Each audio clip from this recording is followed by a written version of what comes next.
이 시간을 통해서 제가 겪었던 모든 것을 다 말씀드릴 수는 없습니다. 그렇지만 그럼에도 이 자리에 불러주시고 기회를 주신 주님을 전하는 시간이 되길 원합니다. 저와 저희 가정이 어떤 것을 경험했던 시간이보다는 하나님이 진짜 살아계시고 우리를 어디서부터 건져내 주셨는지를 알게 해주셨던 귀한 시간이었고, 이제는 그 슬픔을 기쁨으로 바꾸신 시간을 말씀드리고 싶습니다. 또 사단의 존재가 반드시 존재하고 또 그 존재 또한 끊임없이 일을 하고 있는데, 그 악한 영은 일하면 일할수록 사람들을 속이고 파괴하고 멸망시키는 것밖에 할 줄 모른다는 것을 분명히 말씀드리고 싶습니다. 먼저 감사 인사를 전하고 싶습니다. 저희 가정과 저를 위해서 온 교회가 전심으로 부르짖어 주셔서 또 저희 태아를 사랑으로 돌봐주셔서 감사합니다. 기도가 절대 땅에 떨어지지 않고 기도가 역시나 주님께서 놀랍게 역사도록 하시는 힘이 있음을 정말 온몸으로 깨닫는 시간이었습니다. 저는 출산 후에 산후우울증이 찾아왔는데요. 그 시간 동안 한 6개월을 정말 생지옥의 시간을 보냈던 것 같습니다. 이게 개인에서, 가정에서, 가족에서 교회로 점차 확장되는 시간이었습니다. 그러니까 산후우울은 이번에 모든 일에 그냥 전부가 아닌 통로였을 뿐입니다. 제 안에 있는 인간의 죄성을 통해서 들어왔고, 그 죄를 어떻게 하면 극대화시킬까 하는 것이 이 사단의 전략입니다.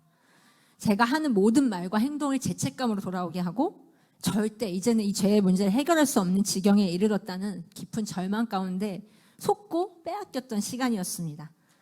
저의 예전 모습 기억하실 텐데요. 한번 띄워주시면 이런 모습일 것 같습니다. 네.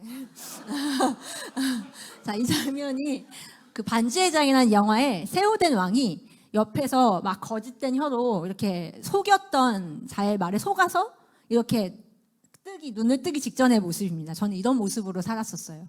모습들 보셨겠지만, 먼저는 구원의 부분에 대해서 계속 의심하게 만들고, 믿음의 사람들의 조언을 듣지 못하도록, 그러니까 행위가 강조된 뭐를 해야지 이런 구원관, 왜곡된 구원관으로 끊임없이 되풀이되면서 제 안에 그 지옥이 시작됐습니다.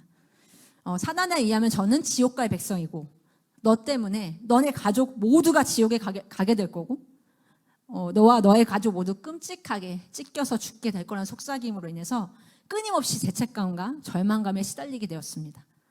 한마디로 1분 1초가 피가 마르는 듯 했고, 살 소망이 모두 끊어졌고, 더 이상 살아갈 이유를 찾지 못했어요. 제가 당장 지옥 가게 생겼기 때문에 아무것도 보이지 않았습니다. 저에게 그 공포는 실제였고, 온몸을 휘감은 듯한 극한의 두려움뿐이었습니다. 그로 인해서 저희 남편과 아기는 방치됐어요. 집안일은 뒷전이었고, 태아도 한 번도 웃지 않는 차갑고 우울한 엄마하고 계속 있을 수밖에 없었습니다. 저는 멍하니 앉아 있거나 하루 종일 집안을 왔다 갔다 하면서 혼잣말로 중얼거렸습니다. 아무것도 할 수도 없었고 의욕도 일지가 않았습니다. 어차피 이거 해봤잖아, 지옥 갈 텐데. 그러면서 살았습니다. 초기에 6일 동안은 1시간도 안 잔 적도 있어요. 6일 동안 1시간을 안 잤어요. 잠도 안 오고 잘 수도 없었고, 그쯤부터 정신과도 여러 곳을 가보게 되었고, 그때가 작년에 8월 초쯤이었습니다. 이미 6월부터 좀 시작됐고, 7월부터는 계속해서 목사님과 그리고 사모님과 다른 지체분들에게 구원이나 지옥에 관해서 또 질문하는 시간을 무한 반복했습니다. 당연하게도 말이 통하지가 않았습니다. 왜냐하면 제가 거짓 것에 계속 속고 있었거든요. 하나님 나를 버렸고, 저는 절대 구원받지 못하는 존재로, 구원에서 중도 탈락한 존재로, 말씀만 열면 모든 심판의 메시지가 저를 공격하는 것 같았습니다. 9월 초쯤부터는 친정집에 가 있게 되었는데, 그때부터 남편은 일산에, 태아는 안양 권사님 댁에, 저는 서울집에서 지내게 돼서 모두 가족 모두가 흩어져서 시간을 보내게 됐습니다. 그런데 사단은요, 여기서 끝나지 않습니다. 절대 우리의 처지를 봐주지도 생각해주지도 않습니다. 사단의 시체는 잔인하고 영혼의 숨통을 끊어놓습니다. 그렇게 가족과 분리가 되고 저는 더 고통스러운 시간을 보냈습니다. 매일 1분 1초가 숨이 막히고 심장이 쪼그라드는 통증으로 실제 지옥이 얼마나 뜨거울까 하고 가늠하려고 달군 후라이팬에 손을 얹기도 하고 뜨거운 물을 일부러 칼칼 떨어서 손을 대면서 비명을 질러보기도 하고 친정에 가서도 하루 종일 왔다 갔다 하는 게 일이었고 혼자 조현병 환자처럼 망상에 빠져서 혼자말로 중얼중얼 거리면서 이리저리 가만히 있지를 못했습니다. 근데 이게 웃긴 게 회복된 후에 얼마간 계속 제가 또 혼자 중얼중얼 거렸는데 그때는 이전에 혼잣말은 가족들도 도통히 알아들을 수 없는 소리였지만 이후에 혼잣말은 기도였거든요. 그런데도 가족들이 괜찮아? 다시 돌아간 거 아니지? 이러면서 가족들이 며칠 안 되고 한 달, 두 달까지도 계속 이제 저희 동생도 그렇고 저희 아빠도 그렇고 이제 계속 너무 많이 시달렸기 때문에 그거를 이제 계속 아니야, 나 기도하는 거야. 걱정하지 마. 이제 이렇게 계속 제가 설명을 했습니다. 자는 것도 무서웠고 다리를 뻗는 것도 무서웠고 그냥 온몸이 사시나무처럼 항상 쪼그려서 쪽잠도 자고 잠들 때마다 꿈을 꾸면 항상 악몽을 꿨는데 죽음이 존재했어요. 누군가 시체가 널브러져 있거나 죽은 사람들이 보이거나 이렇게. 그래서 잠을 자도 꿈을 꿔도 항상. 그래서 어둠도 무서웠고 밤에는 더 힘들었습니다. 잠이 오지 않아서 다른 가족들의 잠도 방해가 되고 일산에 있을 때 저희 집에서도 자고 있는 남편과 아기를 깨우기가 일쑤였습니다. 자고 있는데 막 깨웠어요. 제가. 한마디로 민폐의 끝판왕이었습니다. 나중에는 씻는 것조차 극한의 공포가 돼서 뜨거운 물이 살짝만 닿아도 몸에 닿아도 예민해지고 지옥불에 의하면 이거는 장난 중에 장난일 텐데 하면서 모든 일상을 공포로 살아가야만 했습니다. 먹고 자고 씻는 모든 일상들이 버거워졌습니다. 저는 먹어서도 잠을 자서도 씻어서도 안 되는 존재로 살아갔어요. 그럼에도 여기서 발견한 건 사단은 본능에만 충실하게 한다는 것입니다. 먹고 씻고 자고 다른 것들을 생각하지 않게 하고 특히 하나님에 대해서는 오히려 묵상을 하면 하나님이 원수인 것처럼 느껴졌습니다. 넌 비정한 어미야. 네가 애기 돌보지도 못하고 아내로서 역할도 못하면서 네가 무슨 밥을 먹고 잠을 자. 하라는 울림이 계속해서 가득가득 몰려왔습니다. 이것이 지난 시간 저의 아까 보여드렸던 그 얼굴의 표정을 만든 것입니다. 무표정이다 못했는 나중에는 날카롭고 싸나워진 모습으로 점점 변해가는 제 모습에 가족들도 충격을 받고 어린 조카들도 제가 무서우니 제 옆에 오지도 않았습니다. 지나가는 길거리의 모든 사람들도 모두 저를 이상하게 쳐다봤습니다. 그리고 계속해서 속삭입니다. 넌 차라리 태어나지 말았어야 돼. 더럽고 추한 존재다. 가족들에게는 계속 미안하단 말밖에 하지 않았습니다. 그런데 또 나중에는 미안한 감도 없었습니다. 감정조차도 다 죽어있는 시간이었기 때문에 슬픈 것도 없고 놀라운 것도 즐거운 것도 웃는 것도 다 빼앗겨버린 시간이었습니다. 이처럼 무례하게 구는 것이 사단입니다. 사랑하는 사람들과 이웃들에게 거침없이 자기가 하고 싶은 대로 행동하게 말합니다. 이처럼 이 사단의 특징은 잠언 6장 말씀에 잘 나와 있는 것 같은데요. 교만한 눈과 거짓된 혀와 무죄한 자의 피를 흘리는 손과 악한 계교를 꾀하는 마음 그리고 빨리 악으로 달려가는 발 거짓을 말하는 망령된 증인 형제 사이를 이간하는 자이며 이것은 여호와께서 미워하시는 것이라고 말씀하고 있습니다. 저는 자유도 평안도 기쁨도 구원도 그리고 감정과 눈물도 다 죽어져 버린 시간 속에 살아가는 것 같았습니다. 그리고 이제 더 뻗어서 가기 시작합니다. 개인에서, 가정에서 그리고 가족에서 이제는 교회를 향했습니다. 교회 사람들 아무도 널 환영하지 않아. 다 너를 위한 척하는 거야. 라며 거짓된 마음에 계속해서 제 안에 집어넣었습니다. 심지어 저의 회복을 위해서 온 교회가 작정해서 기도해 주시는 시간을 네가 빨리 심판받도록 기도하는 거야. 이렇게 속여왔습니다. 지금 생각하면 너무 어이가 없고 황당한데 그 당시에 저에게 그 공포가 실제였기 때문에 너무너무 힘들었습니다. 이제는 주일 예배 때 선포되어지는 목사님의 귀한 진리의 말씀을 비난하기 시작합니다. 저거 다 가짜야. 거짓말이야. 맨날 니네 목사님은 은혜 거려. 이러면서요. 또 담임 목사님에 의해서 또 담임 목사님에 의해서 김국성 목사님이 칼빈주의 5대 강령 또한 비난하는 마음을 마구마구 주입합니다. 야 구원이 쉬워? 성도의 견인 웃기고 있네. 이러면서 저거 다 가짜야 또 이렇게 말합니다. 근데 그래서 증명되어진 것들이 있어요. 사단이 말하는 것이 전부 다 거짓말이기 때문에 우리를 위하는 척하나 죄로 끌고 가기 위한 속삭임입니다. 김동재 목사님과 김국성 목사님 하시는 말씀은 확실한 진리이고 생명이라는 사실을 사단 스스로가 반증한 것입니다. 그래서 여기 계신 우리 교회의 모든 가족분들이 모든 예배 때마다 그 말씀을 통해서 영이 살아남을 얻고 기도로 더욱 단단해지고 찬송으로 주님만 높임받으시기를 함께 간절히 소망하면서 매번 예배 때 나아가시면 좋겠습니다. 여기서 또 제가 중요한 사실을 깨달았는데요. 목사님 말씀하시는 그 십자가 은혜를요, 제대로 경험하지 않고는 절대 모릅니다. 그 은혜를 아는 사람은 절대 쉽게 대하지 못합니다. 거저받은 은혜이지만 거저일 수가 없습니다. 예수 그리스도의 보혈이라는 엄청난 대가 지불이 있는 구원입니다. 제가 얼마나 해결하기 어려운 것이면은 창조주이신 예수님이 죽으셔야만 하셨을까. 그 은혜를 아는 사람은 예수님의 이름을 눈물과 함께 말할 수밖에 없습니다. 제가 회복되고 나서 로마서 5장 8절 말씀, 우리가 아직 죄인 되었을 때 그리스도께서 우리를 위하여 죽으심으로 하나님께서 우리에 대한 자기의 사랑을 확증하셨느니라. 정말 읽을 때마다 눈물이 주르주르 흘렀습니다. 하나님이 제게 눈물을 회복시켜 주셨어요. 그런데 사단은 이 은혜의 감격을 절대 모르는 자기 때문에 복음을 차갑게 대하고 비웃습니다. 이 사단은 이미 자기의 끝을 압니다. 그래서 자기 혼자만 죽으려고 하잖아요.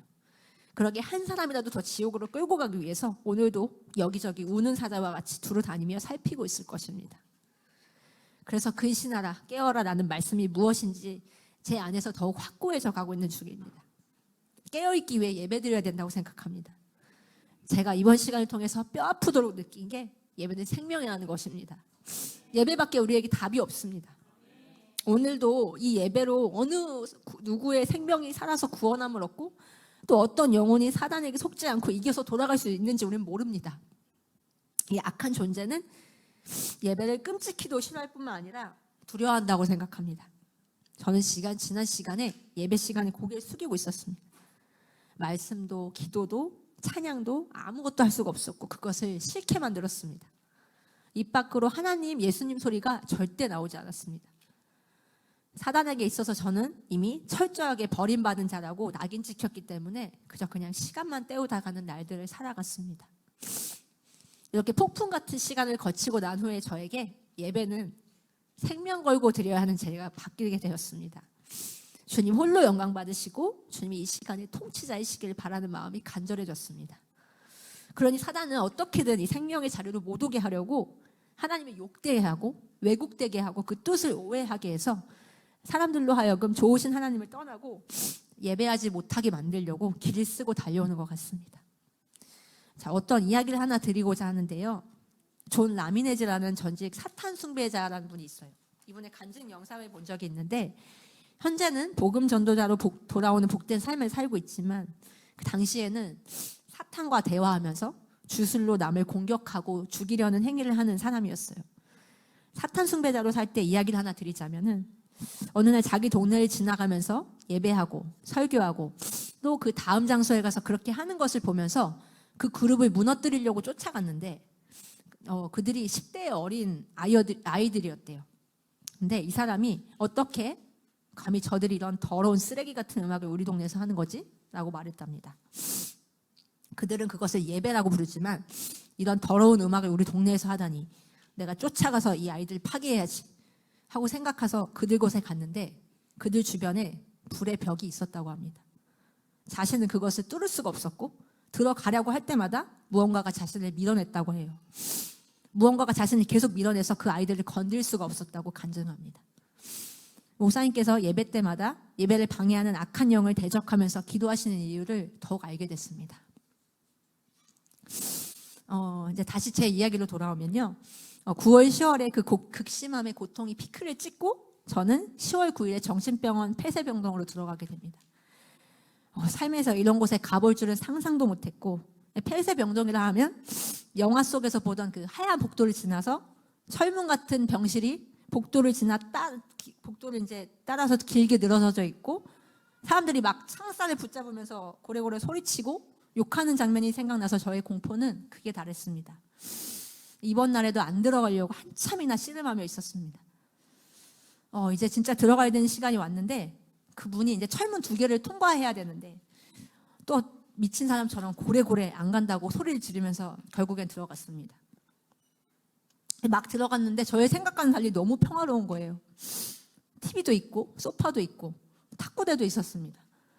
핸드폰 반입은 안 돼서 공중전화가 있습니다. 공중전화로 환자들만 그 보호자분들한테 전화를 걸 수가 있습니다. 한 10분, 15분 내에 전화를 걸 수가 있고요.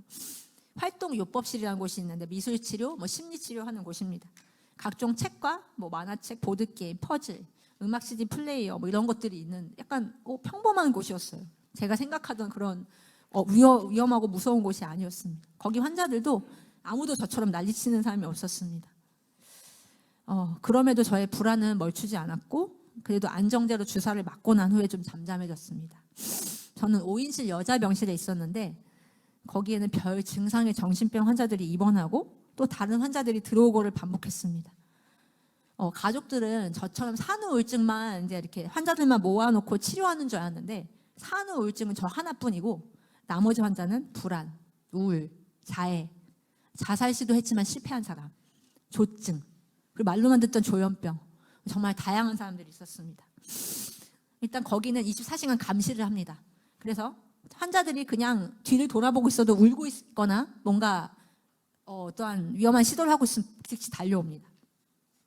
근데 웃긴 게 거기서 사람들이 서로 친구가 돼서 한두 번 들어온 게 아니고 저번에 만난 친구가 몇 년 만에 들어오면 반갑다고 인사하고 서로 그런 시간들이 있고 또 정신병동에서 산책을 나가려면 허락을 맡아야 되는데 한 명이 나가면 기본 3명이 따라 붙습니다. 주치의 그리고 보호사 한 분 가시고요. 그리고 경원이 한 번 따라 붙는데 저희가 철문이 열리고 여러 명의 정신병 환자들이 같이 나가면 사람들이 막 경계하고 이상하게 쳐다보고 약간 좀 이렇게 피하는 것 같기도 하고 산책 나갈 때마다 되게 좀 이렇게 좀 뭔가 움츠러드는 기분이 들었었던 것 같아요. 아무리 감정이 죽어 있어도 그런 거는 또 창피했던 것 같아요.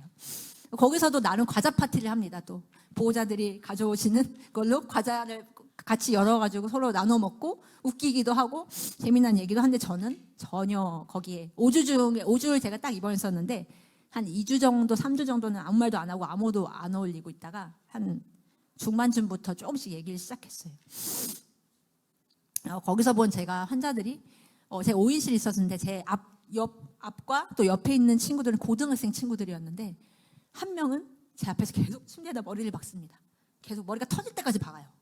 무한반복해요. 그래서 보호실로 잠시 이제 끌려갔다가 거기서 양쪽 손을 이렇게 묶습니다. 자신도 해하지 못하고 남도 해하지 못하도록 하는 거기에다 좀 안정을 시키고 다시 데려오는데요.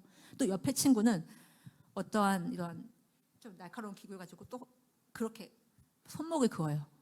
근데 막 피가 흐르죠. 철철 흐르는데 또 가서 꼬매고 또 와서 또 그래요. 그래서 요 팔이 아주 난자가 돼 있어서 그거를 보는데 지금은 되게 끔찍하게 얘기할 수 있는데 그때는 저도 이제 죽어 있으니까 왜 그러지? 그냥 이러고 멍하니 있었던 것 같아요. 조현병도 있었는데 조현병 환자는 갑자기 앞에 있는 환자한테 못생기잖아! 갑자기 막 욕합니다. 이러고 막 시비를 걸어요. 그리고 사람들이 이렇게 보드게임 하고 있으면 가서 다 흐트러집니다. 자기 마음에 기분이 안 들면 다 망가뜨려요. 민폐의 끝판왕입니다. 조현병이 망상만 있는 줄 알았는데 되게 이기적이고 사람들이 막 하는 거 막 다 사람들하고 시비 걸고 그리고 약간 막 여자분이었는데 막 남자들 쫓아다녀요. 남자 보호사, 남자 잘생긴 좀 남자 아니 정신병 환자들 중에서도 남자 환자가 좀 잘생긴 환자들은 막 쫓아가가지고 옆에 앉아서 막 말 걸고 막 과자 뺏어 먹고 그래요. 되게 좀 그리고 이제 또 어떤 여자분이 이제 좀 슬리퍼 소리가 찍찍 그 소리가 좀 시끄러우니까 좀 조용히 해주세요. 이러니까 네가 너 뚱뚱해서 네가 내는 발걸음 소리가 더 커. 막 이러면서 막 인신공격도 서슴지 않고 막 병실문도 꽝꽝 닫고 자기가 혼자 쓰는 것만 막 그렇게 행동을 합니다. 그래서 망상만 있는 게 아니구나 하고 이제 지금 깨달았습니다. 또 정신과 약도 제가 이제 타이에서 5주 정도 먹어봤는데 밤에 아침 약 시간이 정해져 있고 먹는데 오히려 더 멍해져요. 사람들이 24시간 중에서 제 앞에 있던 아까 그 고등학생 학생은 18시간을 잡니다. 신생아처럼. 근데 거기 있는 사람들은 다 많이 잠을 자요. 계속 아무것도 뭔가 좀 그냥 재우는 것 같아요. 재우고 멍해져요. 사람이 이렇게 계속 멍 때리고 있고. 어떤 할아버지는 하루 종일 TV를 보세요. 소파에 나와서 하루 종일 눈도 안 아프신가 봐요. 그리고 소파 옆에서 어떤 남자분은 이러고 그냥 그 옆에서 이러고 하루 종일 있으세요. 각자의 다양한 모습들이 있는데 저도 제 삶에 불면증이 없을 줄 알았는데 너무 이제 극도로 공포가 심하니까 잠도 안 와서 수면제 도움은 좀 받았었습니다. 근데 무엇보다 제일 힘든 거는 아무것도 할 수 없다는 극도의 무기력함이었습니다. 나는 정말 먹고 자고 씻고 뭐 하는 이 짐승만도 못한 삶을 사네. 나는 아무도 필요로 하지 않고 환영도 하지 않고 난 정말 쓸모없는 존재구나. 이것이 가장 힘들었습니다. 이렇게 하나님 없는 삶을 살다가 와보니까 겉으로 멀쩡해 보이지 않는 믿지 않는 사람들의 속은 제가 정신병원에서 봤던 환자들의 모습처럼 불안하고 우울하고 자해하고 자살 충동이 계속 되어지는 시간들로 살아가고 있겠구나라고 생각이 듭니다. 겉은 멀쩡해 보이는데 마치 과일이 겉에는 멀쩡한데 속은 썩어 있는 것처럼 아마 예수님이 없는 사람, 예수님 없이 살아가는 그 불안한 인생은 이 자체가 이미 지옥인 것입니다. 제가 이제 언제쯤 회복되었는지 또 궁금하실 수도 있기 때문에 회복된 모습은 이렇게 바뀌었습니다. 이렇게 아까 같은 사람이에요. 같은 사람인데 이렇게 원래 이 사람으로 변화되었습니다. 제가 11월 13일에 딱 5주 후에 퇴원을 했는데 13일에서 14일로 넘어가는 새벽에 이제 회복이 시작됐습니다. 남편하고 오면서 근데 내가 조금씩 말문이 트였어요. 저도 모르게 내가 이땐 이랬어서 그랬어. 이럴 땐 이 표정일 수밖에 없었어. 이렇게 얘기를 하다 물고가 터졌어요. 눈에 비늘 같은 것이 벗어져서 다시 보게 되셨다는 사도 바울의 고백이 재고백이 되는 순간이었습니다. 그 주님이 저를 어디서부터 건져내셨는지, 저를 얼마나 사랑하시는지, 그 복음이 얼마나 위대하다 못해서 감히 인간의 말로 감사를 다 못 드릴 만큼 사랑 앞에 고개 숙일 수밖에 없어서 사랑과 충성을 모두 드릴 뿐이라는 고백 앞에 이 고백밖에 드릴 수 없는 분이 우리의 유일한 구원자이신 예수 그리스도이심을 믿습니다. 고난이 유익이다라는 말을 이제야 웃으면서 들릴 수 있어서 감사합니다. 이번 시간을 통해서 저 개인과 저희 가정은 마치 작은 부흥을 경험한 것 같습니다.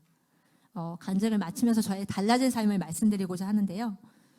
이 처절한 시간을 보내면서 깨달은 확실한 한 가지 사실은 이 세상의 모든 일은 하나님의 일과 사단의 일 딱 두 가지밖에 없습니다.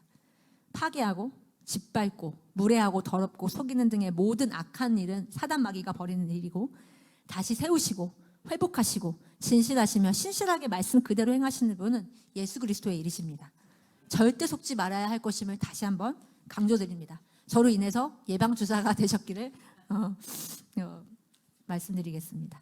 또 저의 삶을 구체적으로 바꾸신 부분이 세 가지인데요. 말씀드리겠습니다. 첫 번째는 예배의 농도입니다.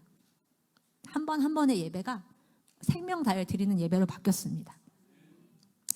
하나님의 그 사랑, 은혜, 구원 이런 단어가요 결코요 가볍지가 않습니다.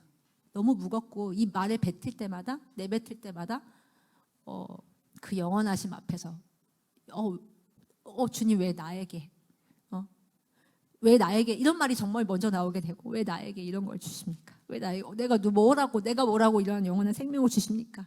그래서 그 은혜와 사랑이 그 구원이 정말 깊어진 것 같습니다. 두 번째는 모든 삶의 영역에 주님이 우선순위로 그 통치가 임하시길 기도합니다. 주님의 뜻을 구하게 되고 말씀대로 살고 싶어서 무시로 수시로 기도하게 됩니다. 정체성이 뚜렷해져서 목사님 말씀하신 것처럼 복음의 영사로 하나님의 백성으로 군사로 그래서 담대하게 진리 가운데 거하면서 증인으로 살아갈 수 있는 것 같습니다. 세 번째는 하나님이 저에게 주신 영원한 삶입니다. 시시때때로 계속 무시로 하나님은 영원함을 주십니다. 너는 영원히 나의 백성이다. 제가 그 장로님 어머니께서 돌아가실 때 그 장례식장 부산으로 가는 차 안에서 하나님이 말씀하십니다. 너는 내 것이다. 너는 내 것이다. 3번 말씀하셨습니다. 너는 내 것이라고. 그래서 전에는 하나님이 나를 누굴 사랑하십니다 이랬을 때는요 그냥 사랑하시나 보다 그럴 수 있었던 말이요. 하나님 사랑하시면요 게임 오버예요. 끝났습니다. 예수님이면 충분하고 사실 더 이상 필요가 없습니다. 영원함이라는 것은요, 아직 우리에게 아득해 보이지만 분명히 존재하는 시간이고, 그 시간을 살아가는 우리에게 이 땅은 잠시 머물다가 나그네의 길이라는 사실이 더욱 제 안에서 뚜렷해지면서, 아, 영원한 시간에 비하면 이 땅은 100년도 못 사는 점 같은 거구나라고 항상 생각하게 되어집니다. 그래서 이제는 상황에도 뭔가 관계에도 물질에도 더 이상 쩔쩔 매는 것이 아니라 자유해졌습니다. 주님이 주신 자유는 매인 것에서 풀리는 것이고, 죄로부터의 자유라는 것에 너무나 행복합니다. 또다시 어렵고 험한 시간이 있을 수 있겠지만, 이제는 사단이 주는 미움, 다툼, 시기, 질투를 간파할 영적 근육이 좀 생긴 것 같아서 감사하고 대적하며 싸워나갈 것입니다. 저는 부족하지만 선하시고 우주 만물을 다 지으신 주님이 전능하시니 그렇게 살아갈 수 있을 거라고 확신합니다. 요즘 제가 제일 매일 태아화하는 두 가지가 있습니다. 하나는 날짜에 맞춰서 잠언 말씀을 소리내어 읽어주고 있습니다. 유대인들이 보통 자녀를 5단계로 교육한다고 하는데, 이 가운데 2단계가 꿀을 먹이면서 말씀의 즐거움을 깨닫게 하는 교육이라고 합니다. 그러니까 아이들은 성경을 한번 읽고 꿀을 한번 찍어 먹는 거예요. 그래서 이것이 바로 초두 효과의 강력함이고, 꿀을 먹을 때의 달콤함이 이 성경의 첫 인상으로 각인되는 효과라고 합니다. 꿀의 달콤함을 통해서 하나님 말씀 역시 얼마나 달콤할 수 있는지 배우는 것이죠. 유대인들은 성인이 돼서도 이 달콤함을 잊지 않고, 아니 잊을 수가 없다고 합니다. 저 또한 태아에게 이유식이나 간식을 먹일 때 영의 양식으로 함께 말씀을 먹이고 있습니다. 두 번째는 예수님께 전화 걸기입니다. 집에 있는 이제 태아의 장난감 전화기가 있는데요. 그걸로 전화를 걸어요. 예수님 안녕하세요. 태아 내 가족이에요. 예수님이 길이요 진리요 생명이시라고요? 네, 그럼요. 믿어요. 아멘. 주님만이 유일하신 우리의 구원자시잖아요. 네, 예수님 태아 많이 사랑하신다고요? 네, 너무 감사해요, 주님. 우리 같은 죄인들 사랑해 주시고 삶에도 직접 통치까지 해주셔서 정말 든든하고 기뻐요. 저희 가족이 추수하는 날에 얼음 냉수같이 주님의 마음을 시원케 해드리고 싶습니다. 받아주실 거죠? 네, 예수님 사랑해요. 태아도 예수님 사랑한대요. 네, 또 이따가 또 봬요. 그러면서 네, 살아계신 예수님의 이름으로 기도합니다. 아멘. 이렇게 하고 전화통화를 마칩니다. 말씀과 기도를 이렇게도 심어주고 싶어서 취한 방법입니다. 조금 유치하지만은 그냥 순수하게 아이의 눈높이에 맞춰서 주님께 드리는 마음으로 하고 있습니다. 지금 이 시간 또한 주님께 모두 올려드리고 싶습니다. 제가 말주변이 없어서 부족하지만 확실히 들은 사람의 말이 힘이 있다라고 말씀하신 잠언 21장 말씀을 붙잡습니다. 오직 예수님이 주인공이신 소중한 이야기 들어주셔서 감사합니다.